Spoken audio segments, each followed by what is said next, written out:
से सुख दुख बनाया गया उसको पूरे जीवन में भोगना पड़ेगा। अब जो हमारे अच्छे कर्म हैं वो पूर्व कर्मों को भस्म करेंगे, नवीन कर्म अच्छे हैं इसलिए हमें भगवत प्राप्ति हो जाएगी। लेकिन हमें पूर्व कर्म की परलोक में भी सुखी। राधा राधा खूब नाम जप करो। और ये उत्सव तो आते जाते रहते हैं, आदत क्यों बिगाड़े? चाहे जितना उत्सव हो, ये गंदे नशा के लिए थोड़ी आता है, उत्सव आता है। तो इन तीन बातों को तो सुधार कर लीजिए। लेकिन वो एकांतिक पाप जिसको कोई नहीं जानता वो तुम्हें वहां दंड देगा, तुम्हें भुगतना पड़ेगा। अवश्य में भोक्तव्यम कृतं कर्म शुभाशुभम। बाल ब्रह्मचारी, पीना, पराई माताओं बहनों की तरफ गंदी पाप दृष्टि रखना, ये कभी आपको सुखी नहीं अध्ययन किया है। उसमें धन की प्रधानता न रख करके सामने वाले विद्यार्थी को हम अपनी तरफ से सबसे प्रार्थना करते हैं। देखो, आचरण ही हमारी हमको उन्नति अवनति सुख दुख प्रदान करते हैं। ये मांस कभी आपको सुखी नहीं होने देंगे। सबसे हाथ जोड़कर प्रार्थना है, आज तक जो किया किया, यदि आप वृंदावन आए हो, इन तीन बातों को तो सुधार कर लीजिए। मदिरा पान करना, पराई माता बहनों से व्यभिचार की भावना रखना या करना, और मांस खाना। किसी भी जीव को आप चींटी के पीछे उंगली लगा के ऐसे देखो पीछे पीछे, तो उसको महसूस होगा कि कोई पीछे है तो भागेगी भय से। हर जीव अपना प्राण बचाना चाहता है। ये जो जीवों की हत्या करके जो मांस भक्षण है, वो आज तुम्हें अच्छा लग रहा है, कल तुमको वही दंड मिलेगा। देखो, जैसे बड़ी निर्दयता से पशुओं को बांध करके ऐसे भूंजते जिंदा, डंडे में बांध दिया, ऐसे टांग दिया, नीचे आ गए, ठीक है। अब तुम्हारा कर्म तुम्हें कैसे भूंजेगा? एक गाड़ी है, ठीक है, रफ्तार से जा रहे हो, 8 लोग परिवार के बैठे हो, आग लग गई, शीशा लॉक, उसी में भून गए ना। समाचार केवल आपका आएगा, आप नहीं वापस आएंगे। कर्म कर्म, इसलिए डरो, कोई दंड नहीं देगा, तुम्हारा कर्म तुम्हें नष्ट कर देगा। हमारे द्वारा खुद ऐसे कर्म हो जाएंगे जो हम नहीं चाहते, हम फंस जाएंगे। इसलिए सबसे प्रार्थना करते हैं, ये दूसरे जीवों को दुख देके मांस खाना, शराब पीना, बेविचार, ये महापाप है, तुम्हें ऐसी जगह फंसा देंगे, पूरा जीवन नरक हो जाएगा। आप आंख खुलकर देख लीजिए, यदि हमारे कर्म न, तो हमें कहां पहुंचा देंगे, क्या दुर्गति हो जाएगी। साधु समागम में आए, इसलिए प्रार्थना है, अगर आप मान सको कि ये चीजें छोड़ दो तो अच्छा है। ये खान पान, ये गंदी आदतें आपको कभी सुखी नहीं करेंगी। फिर आप जब इनको छोड़ दोगे, तब आपके अंदर जो ज्ञान आएगा, फिर आपको दुख होगा कि मैंने ऐसा क्यों किया। जैसे अभी आप कह रहे थे ना, तो जब हम बराबर वही गंदी बात करते हैं तो हमारे अंदर के जो सत परमाणु हैं वो नष्ट हो जाते हैं। वो फिर सलाह नष्ट हो जाते हैं, वो फिर सलाह देने लगते हैं, गलत ही, छोड़ दो तो अच्छा है। ये खान पान, ये गंदी आदतें आपको कभी सुखी नहीं करेंगी। फिर आप जब इनको छोड़ दोगे, तब आपके अंदर जो ज्ञान आएगा, फिर आपको दुख होगा कि मैंने ऐसा क्यों किया। जैसे अभी आप कह रहे थे ना, तो जब हम बराबर वही गंदी बात करते हैं तो हमारे अंदर के जो सत परमाणु हैं वो नष्ट हो जाते हैं। वो फिर सलाह देने लगते हैं, गलत ही, वो कभी अच्छी सलाह नहीं देते। जैसे अब आप कुछ करेंगे तो आपको एक सत परमाणु जो पुनः जागृत हुए वो आपको क्लेश देंगे, फिर गलत करने जा रहा है। तो पहले असत चेष्टाओं को आज्ञा मानकर छोड़ दो तो आपका परम कल्याण हो जाएगा। और जैसे बने जितना बने नाम जप कर ले, राधा राधा कृष्ण कृष्ण राम राम, जो आपको प्रिय हो आप नाम जप कर लो, हमारी बात मान लो, बिल्कुल हृदय से कह रहा हूं, यदि नाम जप करोगे तो भगवान बड़े कृपालु, बचा लेंगे। नहीं तो ऐसा संसार का दुखमय स्वरूप है, पूछो मत। वो जब संकट में फंस जाता है आदमी, तब समझ, शरीर प्राणों से प्यारा, अच्छा अब आपको असाध्य रोग हो गया, अब रात दिन जलो ना, उसका चिंतन होगा ना, रात दिन परेशानी आएगी ना, निकलो इस शरीर से, निकलो। हाँ, इस शरीर से ऊपर निकलो। जब तक हम नाम जप नहीं करेंगे, अच्छे आचरण नहीं करेंगे, तो हमारा जीवन मंगल में है, ठीक है। श्री राधा वल्लभ लाल। तो हम अपनी तरफ से प्रार्थना कर रहे हैं कि होली आ रही, शराब मत पीना, है हाँ, जो नहीं पीते रोजला, वो भी होली के दिन सोचते हैं। तो हमारे पास आए हो तो भाई हमारी प्रार्थना है कि शराब मत पीना, मांस मत खाना, पराई माता बहनों से गंदी दृष्टि मत करो, और नाम जप करो राधा राधा, तो तुम्हारा ये जीवन सुखमय हो जाएगा। और परिणाम आपका परलोक भी बढ़िया बन जाएगा। अगर इस लोक से परलोक नहीं बनाया तो खाली हो गए, फिर क्या, यहाँ जो है सब यही रहेगा, पाप पुण्य लेके जाओगे। तो राधा राधा नाम परलोक के लिए, और इस लोक में सुखी तब रहोगे जब आचरण सही होंगे। तो शराब के विचार का मांस, ये राक्षसी वृत्ति है, ये मनुष्य वृत्ति नहीं। आपके लिए कामोपभोग के लिए गृहस्थ में धर्म पूर्वक व्यवस्था बनाई गई है। पति पत्नी परिवार का एक मतलब सीमा बनाई गई है। आप अपनी सीमा में रहो तो पाप नहीं होगा, चाहे स्त्री हो चाहे पुरुष हो। सीमा का उल्लंघन करोगे तो अपराध बन जाएगा, फिर बुद्धि भ्रष्ट हो जाएगी और जीवन दुख में हो जाएगा। अच्छे से चलो, नाम जप करो, तो यहाँ भी सुखी, परलोक में भी सुखी। राधा राधा खूब नाम जप करो। उत्सव तो आते जाते रहते हैं, आदत क्यों बिगाड़े? चाहे जितना उत्सव हो, ये गंदे नशा के लिए थोड़ी आता है। उत्सव आता है, खूब गाओ, नाचो, नाम कीर्तन करो, भगवान का जस, और अच्छे अच्छे पदार्थ बनते हैं, गुजिया हो, ये सब जरूरी हो। दलित दुराएं करे, वो नशा न करे, मांस न खाए, गंदी बातें न करे। यही हमारी प्रार्थना है आप लोगों से। अपना जीवन उज्जवल बनाइए, स्वस्थ रहिए, भगवान का चिंतन कीजिए, प्रसन्न रहने की चेष्टा कीजिए। थोड़ा जीवन है, गंदे आचरण, गंदा वो जलाएगा मन, चिंता शोक भय ये लगा रहेगा। जी। सब कुछ छोड़ दिया सत्संग के प्रभाव से, परंतु कुछ समय बाद पता चला कि वो किसी लाइलाज बीमारी से ग्रसित हो चुका है। पर महाराज जी, जब वो सत्य मार्ग पर आ गया है, उसे इस भयंकर दुख का सामना क्यों करना पड़ रहा है? हाँ, क्योंकि हमने बम्बूल बोया है तो कांटा तो लगेगा ना। तुम कितना सतमार्ग में आए हो तो ये तो तुम जान रहे हो, लेकिन इस शरीर की हम बात कर रहे हैं। बचपन से भगवत मार्ग में कभी किसी को ऐसे चोट पहुंचाई हो, ऐसा हो नहीं सकता। 13 वर्ष की अवस्था में घर से भगे थे, आज जो भी शरीर की अवस्था है ऐसे ही चले, दोनों किडनी फेल है ना। ये नई खेती, उसका प्रभाव, हम दुखी नहीं हैं, हम रोगी नहीं हैं, हम परास्त नहीं हैं। किसी को विश्वास नहीं होता कि ऐसी दिनचर्या वाला आदमी किडनी फेलियर हो सकता है, विश्वास नहीं होता। वास्तविक बात सत्य है कि मेरी किडनी नहीं खराब है, इस शरीर की खराब है। अगर मैं स्वीकार कर लूं तो अभी तुम्हें पता चल जाएगा किडनी खराब है। भगवत चरणारविंद का आश्रय, भगवान नाम का बल, ये सब ठीक कर देता है। आपको चिंता नहीं करनी, जो भूल से गलती हो गई आगे उसकी पुनरावृत्ति ना हो। नाम जप करते ही चलो, और ये मत सोचो कि अब हमको ये रोग हो गया तो भगवान ने क्यों दिया। आपने तो गलती इस जन्म की देखी है। अभी एक दिन एक प्रश्न कर रहे थे कि बिना किसी अपराध के मुझे दंड क्यों दिया गया। हमने कहा भाई ईमानदारी की बात मान लीजिए, हमारी सरकार में कभी ऐसा नहीं है।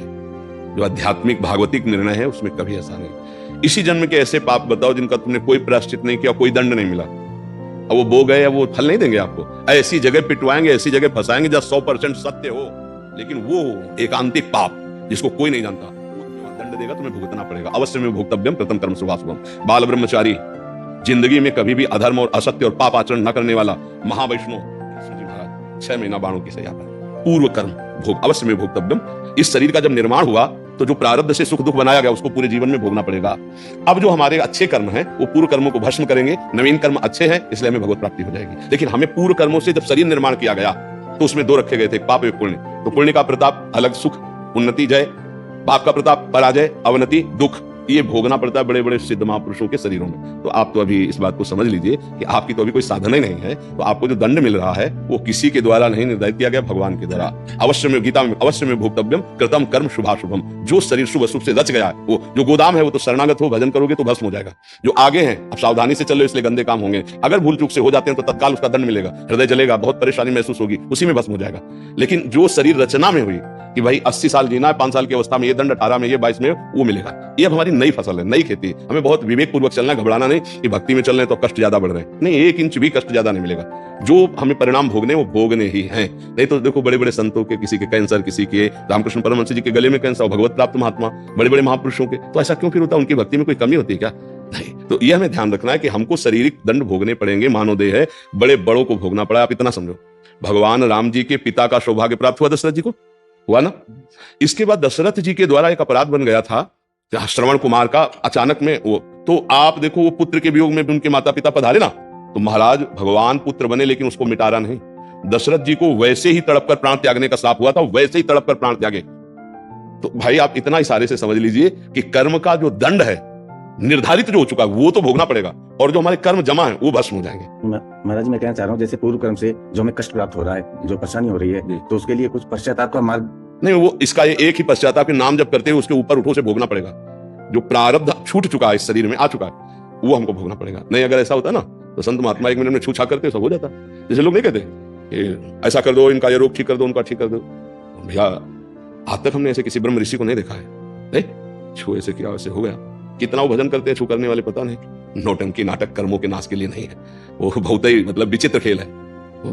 बोले तुम्हें अमुक रोग है, बोले हाँ, बोले ठीक, बोले हाँ ठीक, अरे वाह भाई ऐसे होते अस्पतालों में ताला लग जाए भाई। बोले मुर्दा जिंदा, तुम्हें पोस्टमार्टम को कहीं ले जाओ, सीधे वहां ले जाओ, और छू बोलेंगे पूरा शरीर निहाल हो जाएगा। ऐसा तो हमें कई शास्त्रों में नहीं मिला। औषधियां हैं, रोग है, उनका निवारण धीरे धीरे ऐसे आयुर्वेद है, होम्योपैथिक है, एलोपैथिक है। हाँ, ऋषि मुनि अध्यात्म के द्वारा भवरोग का निवारण करते हैं। कभी कोई अपनी तपस्या का प्रयोग किसी ऐसे विशिष्ट के लिए, कभी कोई 1-2 के लिए कर दिया, वो भी गुप्त रूप से, तो उनको भी उसका पाप लेकर भोगना है।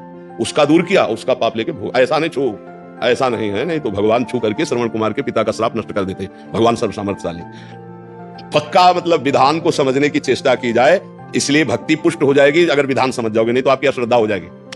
अगर आपका चिंतन प्रभु में लग जाए तो प्रभु शरीर रोगी होते हुए कोई फर्क नहीं पड़ता। लग गया महाराज जी, लग गया। तो फिर आप शिकायत मत करो कि कोई रोग है, कोई कर राधा, ये जाएगा, तुम नहीं हो, ये जाएगा। आपने मेरा जीवन बदल दिया महाराज। हाँ नहीं, अभी तो क्या है, अभी थोड़ा और आगे बढ़ो, ऐसी ऊंचाई पे आओगे कि नाच पड़ोगे, रो पड़ोगे कि प्रभु आप बड़े कृपालु प्रभु, कि हमको संत समागम मिला, जब द्रवहि दीन दयालु राग हो तो साधु संगति पाइए। सच्ची बता रहे हैं आपसे, हर समय ऐसा उत्साह ऐसा बल बना रहता है केवल प्रभु के उससे। भगवान के माता पिता कंस कारागार में है, कितनी बड़ी अव्यवस्था है। आप सोचो, गर्भवती मां देवकी, पिता, और अवतार किनका हो रहा है? सर्वलोक महेश्वर भगवान का। अब विचार करके देखो, भगवान वहीं उसी समय कंस को नष्ट कर देते जो चतुर्भुज नारायण रूप। नहीं, समय लीला, हमें जाओ छुपा दो जाके ना। विचार कर, जब देवकी जी के सामने प्रकट हुई तो बालक रूप नहीं, चतुर्भुज वैष्णव भगवान का वहां वैष्णव तेज स्वरूप, एक सेकंड में कंस को भस्म कर देते। लीला करने चुरा के रात्रि में भगवान को वहां छोड़ के आते। फिर वो आते हैं 11 वर्ष की अवस्था के बाद, वो बाल खींच करके उसको परम धाम प्रदान।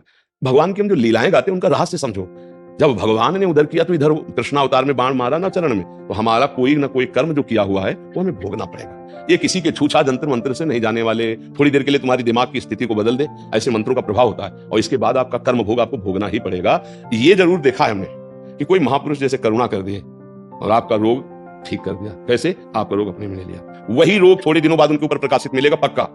ये देखा है, 1 2 4 घटनाएं ऐसी, पर ऐसा हमने आज तक नहीं देखा है छू और ये जंतुर बांध लो खत्म, ऐसा तो हमने नहीं देखा। इसलिए कह रहे नाटकबाजी में ना फंस के राधा राधा राधा ईमानदारी से चलो, अपने कर्मों का दुख सुख जो आवे उसको शांति से भोगते हुए अपनी जीवन यात्रा पूरी करो। हमारी बात जो शास्त्रीय बात है, नहीं ऐसा आज तक कोई ब्रह्म ऋषि इतिहास में नहीं दिखाई दिया। तो हमें फिर लगता है कि नौटंकी में हो सकता है, नहीं फिल्म में जैसे नहीं किया जाता, और नौटंकी में हो सकता है। सत्य में अगर ऐसा होता तो बड़े बड़े सिद्धों से हम मिले हैं जो गंगा किनारे ज्ञान के और प्रेम के ब्रज में, तो हमें तो आज तक ऐसा बड़े बड़े सिद्धों, ऐसे ऐसे महापुरुष जिनका लीला में प्रवेश है ना, बड़े कष्ट में जीवन में पीठ बड़े बड़े सड़ गई, त्वचा सड़ गई, और जिह्वा से नाम चल रहा, छुओ तो मशीन जैसा मंत्र यहाँ चलने लगे, बड़ी दिव्यता, लेकिन शरीर का भोग हमने देखा उनको भोगना पड़ता है, बड़े बड़े सिद्धों। इसलिए भाई इस भ्रम में तो रहो मत। को ना काहू के सुख दुख कर दाता, निज कृत कर्मो भोग सुन भ्राता। अपने कर्मों का भोग भोगना पड़ेगा। इसलिए अब लो नशानी अब ना नशे, अब हम अच्छी फसल तैयार करेंगे, पिछली फसल हमें भोगना है, अगली तैयार करके मुक्त हो जाना है। ये ईमानदारी वाली बात समझ लीजिए। सही होना है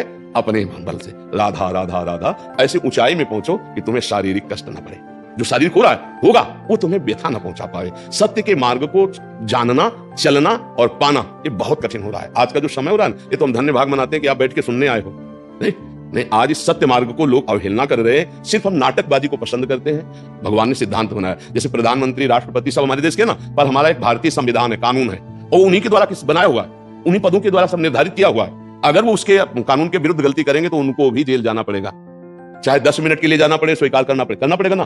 तो भगवान ने जो संविधान बनाए हैं, अगर वो भी लीला में उसमें त्रुटि हो गई तो फिर वो दिखाएंगे वो कि उसका विधान हमने स्वीकार किया है। तो हम लोग तो जीव हैं, बिल्कुल सत्य मार्ग में चलिए, डरिए मत। ना रोग, ना कोई बाण, ना कोई धनुष, ना कोई तीर, ना गोली। नैनम छिन्दन्ति शस्त्राणि नैनम दहति पावका, न चैनम क्लेदन्त्यापो न शुष्यति मारुता। ये मेरा स्वरूप है और ये देह नष्ट होगा। कितनों को आग में फूंका जाता है, देखते हो आप, तो तुम्हारा शरीर नहीं फूकेगा क्या? और उसका समय है, आज नहीं तो कल जाएगा, इसके लिए चिंता मत करो। राधा राधा राधा, इसलिए कह रहे इतने अध्यात्म की ऊंचाई पर चढ़ जाओ कि मृत्यु का भय खत्म हो जाए। नाम जप के द्वारा सब हो जाता है। नाम जप करो, भगवद आश्रित रहो, और जीवन को सदैव ये बात में डरते हुए चलाओ कि कोई पाप न बन जाए। ये भाई पाप का बड़ा कष्ट भोगना पड़ता है। जब हमारे शरीर में कष्ट आता है तो हमें भगवान की आस्तिकता भी हिल जाती है, नहीं आता है? तो इसलिए ये हिलने न पावे तो इस जन्म में भगवत प्राप्ति कर ले, सब दुखों से छूट जाएंगे। कोई संशय आपको? हाँ जी। कृष्ण जोशी जी, सुरेंद्र नगर, गुजरात से। राधे राधे महाराज जी। महाराज जी, मैं कॉलेज का प्रोफेसर हूँ, कॉलेज के छात्रों को पढ़ाता हूँ। वर्तमान समय और जुवानी को ध्यान में रखते हुए एक अध्यापक में अपने विषय में के अतिरिक्त कौन सी लक्षण, क्रिया और स्वभाव होना चाहिए? कृपया। सबसे पहला संयम होना चाहिए। किसी भी गुरु पद में बैठा हुआ, किसी भी मार्ग के गुरु पद में बैठा हुआ कोई भी व्यक्ति हो, सबसे पहले, गुरु का मतलब होता है श्रेष्ठ पद, उपदेशक पद, समाज रक्षक पद, न्याय पद, ये सब गुरु पद के स्वरूप ही है। अगर ऐसे पदों में बैठा हुआ संयमी नहीं है तो सबसे पहली गलती उसकी है जो अपनी इंद्रियों का संयम नहीं करता। संयमी, हर इंद्रिय का ब्रह्मचर्य होना चाहिए। जो आपके विद्यार्थी जन हैं जिनको आप शिक्षा देते हैं, वो भगवत स्वरूप देखिए, और हर हालत में उनकी तुम्हारे द्वारा सुरक्षा होनी चाहिए। उनके मन की सुरक्षा, उनकी इंद्रियों की सुरक्षा, उनकी देह की पवित्रता, उनके विचारों की पवित्रता, और विद्याध्ययन जो कराते हैं वो भी। अगर हम स्वयं संयमी नहीं तो ऐसा नहीं कर सकते। तो वो इतना इंद्रियों का संयम होना चाहिए कि जैसे अपनी बच्ची के पास बैठे हो तो कैसा, अपने भाई के पास, बहन के पास बैठे हो तो कैसा,